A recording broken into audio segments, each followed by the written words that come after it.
My dead mom keeps messaging me on Instagram. When my mom passed away 3 years ago, it shattered me. She had always been my rock, the one person I could turn to no matter what. Her death was sudden, a car accident that took her life instantly. There was no warning, no time to say goodbye. In the aftermath, I clung to anything that reminded me of her. Photos, her old clothes, her favorite mug. I even kept her Instagram account active. It felt like a digital gravestone, a place where I could scroll through memories of her life. But nothing could have prepared me for what started happening last month. My dead mom began messaging me on Instagram. It started innocuously. I was scrolling through my own Instagram feed late one night when a notification popped up. "Ed Momlovskoffy sent you a message." I froze. Her account had been inactive since her death. I had logged in a few times to memorialize it, but no one else had access. Or so I thought. My heart raced as I opened the message. It was a single word, "Hi." I stared at the screen, my mind scrambling for an explanation. Maybe someone had hacked her account. But who would do something so cruel? I typed a response. "Who is this? This isn't funny." Almost immediately, another message appeared. "It's me, honey. Don't be scared." I didn't sleep that night. I reported the account to Instagram, explaining that it had been hacked. But even as I submitted the report, I couldn't shake the feeling that something wasn't right. The messages continued the next day. "I miss you so much. Why haven't you visited me? I'm still here, sweetheart. Please talk to me." The words felt so much like her, warm, comforting, but tinged with sadness. It wasn't just the words, though. It was the way they were phrased, the little quirks in how she used to write. Whoever was behind this knew my mom well. I confided in my best friend, Mia Data. "This is messed up," she said, scrolling through the messages. "You should delete the account. Block it. Something." "I can't," I said. What if it's really her?" Mia gave me a look. "You know that's not possible, right? She's gone."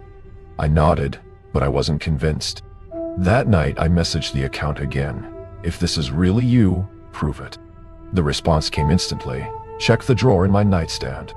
The next morning, I drove to my parents' house. My dad had moved out shortly after Mom's death, unable to cope with the memories. The house had been empty for years, a time capsule of our family's life. I found the nightstand in my parents' old bedroom, exactly where it had always been. My hands trembled as I opened the drawer. Inside was a folded piece of paper I didn't recognize. It was a handwritten note, addressed to me. "My darling, if you're reading this, it means I'm gone. I'm sorry I didn't get a chance to say goodbye, but I'll always be with you, watching over you. Love, Mom." The paper felt like ice in my hands. I had never seen this note before, and I had no idea how it ended up there. That night, the messages became more personal. "Did you find the note? I wrote it for you.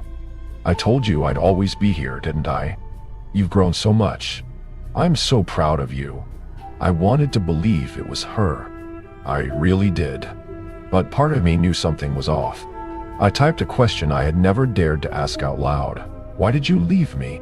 For a long time, there was no response. Then, I didn't want to. It wasn't my choice. But there's something I need to tell you. Something I couldn't before.